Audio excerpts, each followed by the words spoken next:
外倾情感 （extroverted feeling） 是 MBTI 中 ESFJ、ENFJ、ISFJ 和 INFJ 的主要决策功能。这个功能到底是什么呢？真的就像很多人认为的那样，是一个讨好他人、逃避冲突、注重表面和谐的功能吗？绝对不是。甚至如果一个人真的逃避冲突，恰恰是外倾情感不够成熟的表现。今天我们一起走进外倾情感。老规矩，这期视频不固定站在某个具体人格的角度去解读，而是试着把这个认知功能单独剥离出来，给大家对它真正完善成熟的认识。伏尔泰语录里有这样一句话：雪崩时，没有一片雪花是无辜的。这是对外倾情感的认知非常贴切的描述。可以说，在荣格所提出的8种心理类型中，外倾情感最重视人类个体与集体之间的关系。荣格本人认为，正是外倾情感让人能够适应社会，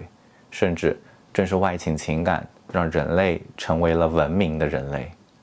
当然，每个人都有外倾情感的部分，它也不只有优点。随着深入，我们不但会看到它对于人类而言的必要性，也会看到对它的偏好所带来的问题和困扰。非常有意思的是，外倾情感可以说是最具有显著性别差异的功能了。在 MBTI 美国官方统计中，女性中外倾情感优势者占比达到了40%，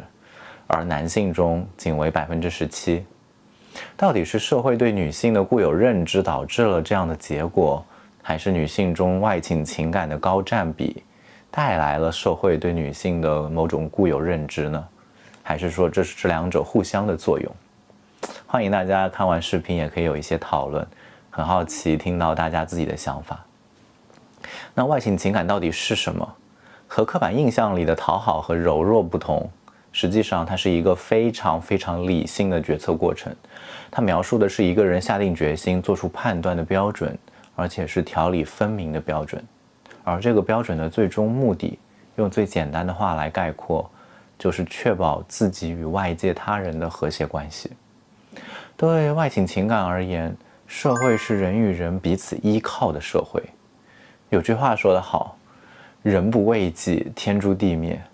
世界上真的有只追求他人利益的人吗？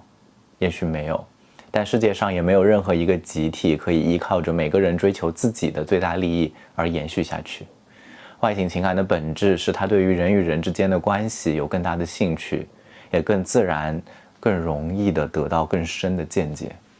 他往往深刻地意识到，这个社会是由人所构成的社会，也无比的清楚每个人在某种意义上都在依靠他人而存在下去。这种清晰的认知并不总是一种有意识的观点，好像他们满脑子就想着这个但是更像是外倾情感类型去处理信息的一个前置条件。这意味着偏好外倾情感的人通常都比较热爱人类，哪怕是对人类有不满者，往往在背后更多的也是认为人类本该更好，值得更好。MBTI 创始人迈尔斯曾经这样形容外倾情感，认为它是促成善意合作的重要功能。什么叫做善意合作呢？不知道大家有没有听过猴子挠背的故事？讲的是一群猴子互相挠背挠背多舒服啊，但是一个猴子没办法自己给自己挠，于是你给我挠，我给他挠，他给下一只猴子挠，这样循环过来，每个人都可以被挠背每只猴子都可以被挠背。这就是善意合作的例子。因为第一个挠背的猴子是抱着信任他人善意而行动的。有趣的是，在这样一群猴子中，一旦有一个猴子被挠背后懒得再给其他猴子去挠背，这种和谐的合作关系很容易就被终止了。而外倾情感希望的就是促使这样的合作发生，因此他不介意先成为那个满足他人需要的人，因为他很清楚，当一个人的需要被满足的时候，他就可以不再被自己的需要所困扰，就可以腾出时间精力来满足他人的需要。而这里的他人，大到整个社会乃至人类，小到自己或者自己的家庭。虽然外倾情感叫做情感哦，但它满足的他人需求真的不只是情感上的需求，也包括生活基础的需求、安全的需求等等不同层次的需求。不要被情感这个词迷惑了，情感指的是外倾情感的出发点是人的愿望和立场啊，这是他的动机，而不是经过计算或者测量后得到的结论，并不是说他只关注情感。但是它带来的这种满足并不是毫无止境的，它有一个非常重要的原则，就是集体大于个人。这是内倾情感和外倾情感最大的区别。虽然两者都很关注人的需要，但是内倾情感更重视个人与自己内心的和谐，我能不能让自己舒服，而外倾情感更重视集体的和谐，大家有没有满意。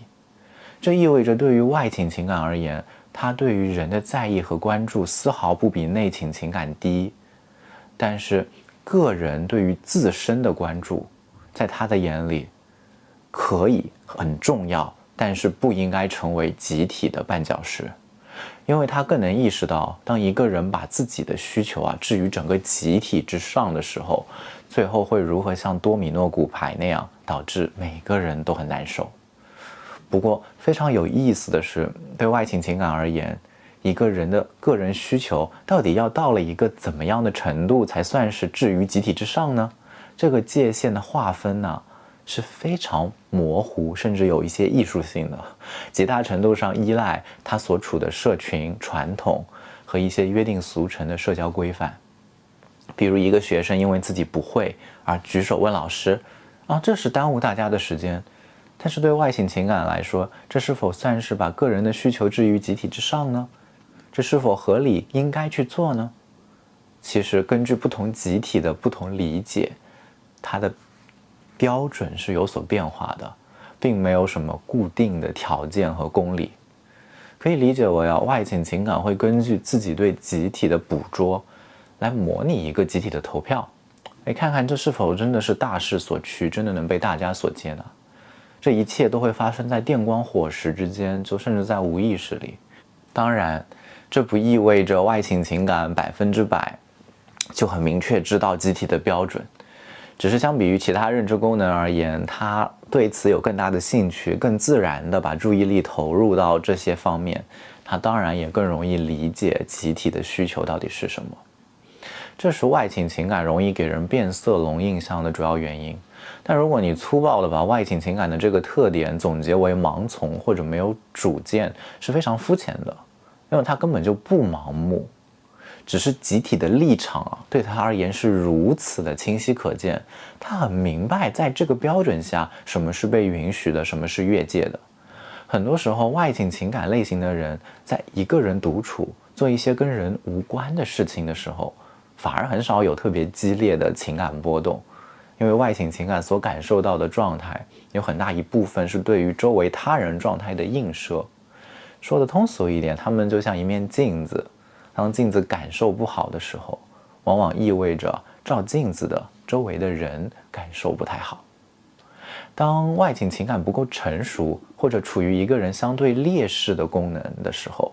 就很容易出现反过来的状态，也就是一个人把自己的个人因素导致的状态误以为是集体的状态。比如在 ISTP、INTP 身上，因为外倾情感是他们的劣势功能，就很容易出现这种情况。是劣势功能不意味着他们不关心人，不意味着他们不渴望友好的关系，甚至不意味着当他们想社交的时候，他们不擅长社交，没有办法社交。但是往往意味着他们很容易从关系中感到不安、怀疑，甚至是难以信任对方是否接纳自己。因此他们往往倾向于逃避关系。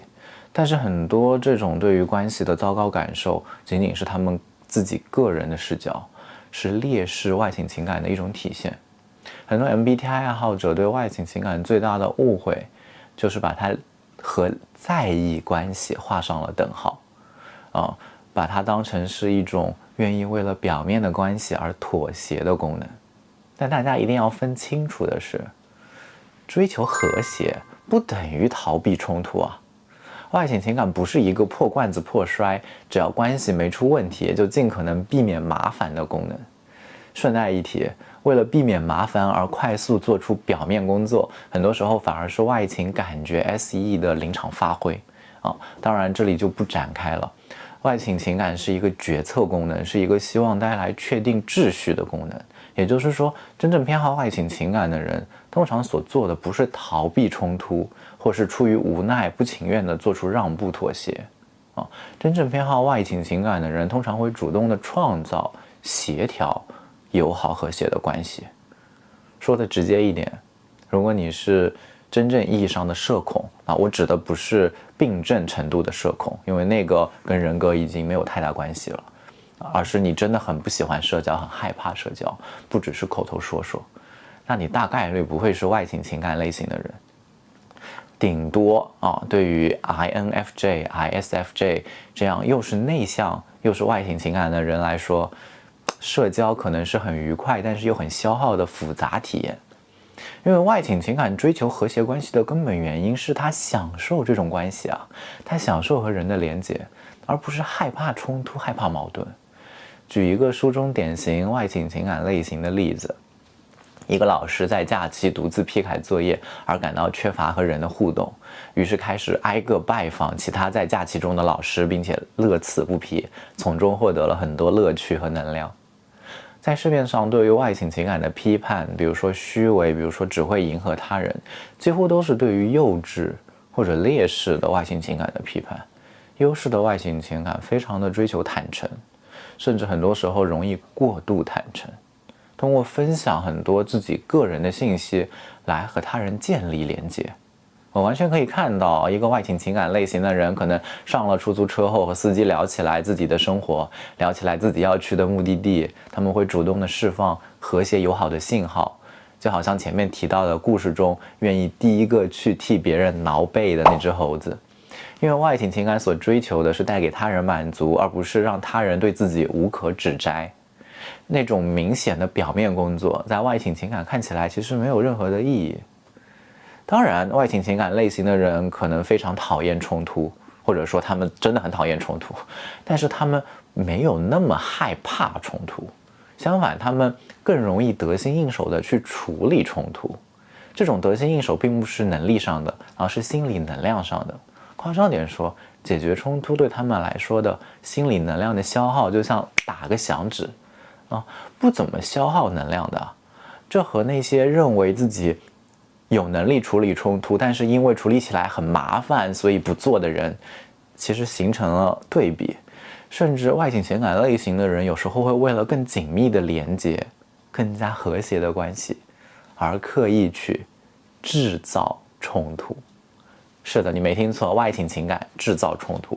这就和内倾思维不介意花费1天的时间去辩论真理，内倾情感也不介意去拥抱自己的悲伤和痛苦一样。任何功能在他们自己的领域都具备无与伦比的韧性，经得起巨大的折腾。外倾情感想要的不是表面的和谐，而是可信赖的和谐关系。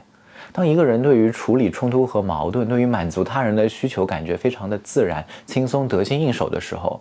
提问，那他为了拥有更好的关系，唯一缺少的是什么呢？答案是，他唯一缺少的是去搞清楚他人到底想要什么，搞清楚我们之间到底还有什么矛盾没有解决。那冲突恰恰就能带来这个效果。所以当外倾情感类型的人察觉到一段关系好像开始慢慢冷却，开始渐行渐远的时候，反而很可能主动的增加一些关系的张力在一些小的事情上引发矛盾，然后通过处理这样的矛盾，重新把一段关系拉近。这个听起来有一点绿茶，有点像 PUA 的感觉当然，如果你完全不在乎对方，仅仅为了个人的利益去这么做那确实你是在操控关系，这个逃不掉的。但这个跟外倾情感也没关系，是你自己的人品问题外倾情感这么做的出发点，往往是出于对对方的在意，而且他是善意的，他是真的抱着解决彼此没有呈现出来的冲突的姿态而不只是为了给对方洗脑换句话说，如果你抱有其他的目的，贪图别人的美色金钱虚荣这个跟人格没什么关系。在本质上，外倾情感渴望的是真正能够彼此信任的关系。这在很大程度上让他们极度厌恶撒谎和欺骗，因为没有人喜欢自己被欺骗。但是他们渴望的这种彼此的信任，并不是信任彼此都会实话实说的那种信任，而是信任彼此都会遵守社交规范，都不辜负对方的感受。当对方的感受和真相产生冲突的时候，对外倾情感的人而言是非常痛苦的。很多白色谎言在这里都被不情愿的诞生出来了，但是相信我，他们完全不享受这种过程，只是他们更难做到把对方的感受放到一边，去直接说出血淋淋的真相。而如果你看到有一个人说我给你先打个预防针我要实话实说了，对不起，然后这个人下一句说，因为你的智商不够，你再努力也学不会的，这类言论多半不是真正的外倾情感类型的人能说出口的。对他们而言，并不是说我铺垫的足够多，不是说我告知你我会冒犯你，然后我就可以疯狂冒犯你了。因为关系在他们眼里就是充斥着彼此之间情感流动的。你要他们诚实，他们很乐意，因为这也是他们的心愿。但你要他们放下情感，只谈真相，只谈冰冷冷酷的事实，他们会觉得没有了情感，那还有啥关系可言？人和人之间的沟通怎么能撇开情感呢？没有情感的人际沟通对他们来说就好像是没有味道的盐不咸的盐，那你拿这个盐来干嘛呢？他们觉得很不明所以。任何心理功能都只是对待特定认知模式的一种描述性的概念，外倾情感也不例外。当然，一个成熟的外倾情感类型的人很容易展现出友好、亲和力强、善解人意，甚至舍己为人的一些外在特质。但是相应的，当外倾情感类型的人受到挫败或者走向极端的时候，一样有自己严重的问题和偏见。这些往往和外倾情感所伴生的对立面息息相关。说的通俗一点，就是外倾情感背后模糊的自我。外倾情感和外倾思维一样，都是外倾决策功能。他们最大的共同点就是都在追求一种位于外界的确定结果，而对于导致这个结果的内部过程缺乏足够的兴趣。外倾情感也在乎目标的达成，也在乎取得成就，只是他切入的角度不一样。他更相信说，当所有人都感觉良好的时候，他们当然更愿意配合，更容易取得好的结果。他的关注点集中在如何让人感觉良好，我该怎么做才可以和人建立更好的关系，这样的话题上。因此他往往很自然的会不断的去吸收学习，乃至掌握某个集体乃至文化传承下的社交规范，知道自己该怎么做可以引发别人什么样的感受。隐约之间，他真的把人和人的关系理解成一个庞大复杂的系统。这也是在外倾情感内核的内倾思维的部分。只是对于外倾情感类型的人而言，这个系统的构成是各式各样的关系，而不是定义清晰的因果逻辑。说的通俗一点他有一点把个体的思维缩小了看的感觉。他不想看得太清楚个体的思维是什么，但是他很关注的是这个个体的思维所带来的个体与其他个体之间交互的动态和带来的结果。这把他对于人与人之间关系的理解带到了一个很高的高度，但是也让外倾情感极端的人容易把自我的价值寄托于集体的认可上，因为他不怎么看一个人个人在想什么，当然也不怎么看自己，这个对他们来说是有些模糊的这往往会带来两个结果，一个是他们毫无底线的牺牲自己的利益、自己的感受，甚至觉得这是理所当然的，甚至意识不到自己做了妥协。因为如果他们都不清楚自己的想法是什么，那自然不存在为了别人而妥协自己的想法这种说法了。另一个结果是，当他们遵循着社交规范，以满足他人为出发点，真的做了那个第一只挠背的猴子的时候，他们不总是能够获得同等的善意作为回报的。他们可以在这种情境下忍耐真的很久，能主动很多次，记住是真的很多很久，但是就是这个忍耐也是有限度的，你冒犯他1次2次3次他可以忍耐，但如果你持续的几年乃至几十年都忽视他的善意试图就是去忽视他这种努力想通过主动释放善意的方式来塑造和谐关系的这样的一个愿望，对外倾情感类型的人来说就会陷入到一种状态，有一个词很好的描述这种状态，叫做 truth time 真相时刻。这个还蛮贯穿他们生活的，你可以在他们向你吐槽的时候听到一些，你会在他们爆发的时候听到很多。真相时刻就是当外倾情感的人被逼到墙角的时候，终于开始站在内倾思维发出声音。内倾思维这时候的一种体现是终于我要开始坚持为了自己的想法而活。比如我照顾了你多少次根本没有怨言，我只想这一次为了我自己做点事情，不行吗？而另一种体现是终于他们不看别人的感受，而独自对一件事情有一个定论。比如你已经吃我的用我的快1年了，现在是时候我们各走各的，分道扬镳，我不欠你的了对于预设了他人善意的外倾情感来说，很少有比这种关系所带来的背叛和辜负能伤害他们更深了。事实上当他们成为那个主动释放善意的人的时候，如果不是实在缺乏基本的回馈，没有收到基本的感激，他们根本不愿意走到这种爆发的地步的，最多可能在平时生活的时候小吐槽一下这也是他们连接情感的方式嘛。因为外倾情感从始至终都不怎么看到自己在单纯的为个人的愿望而活，所以当他们真的受到严重的打击，陷入极端的情况的时候，他们怀恨的对象往往也不是个人，而是一个集体，甚至是整个社会。大家有想到了谁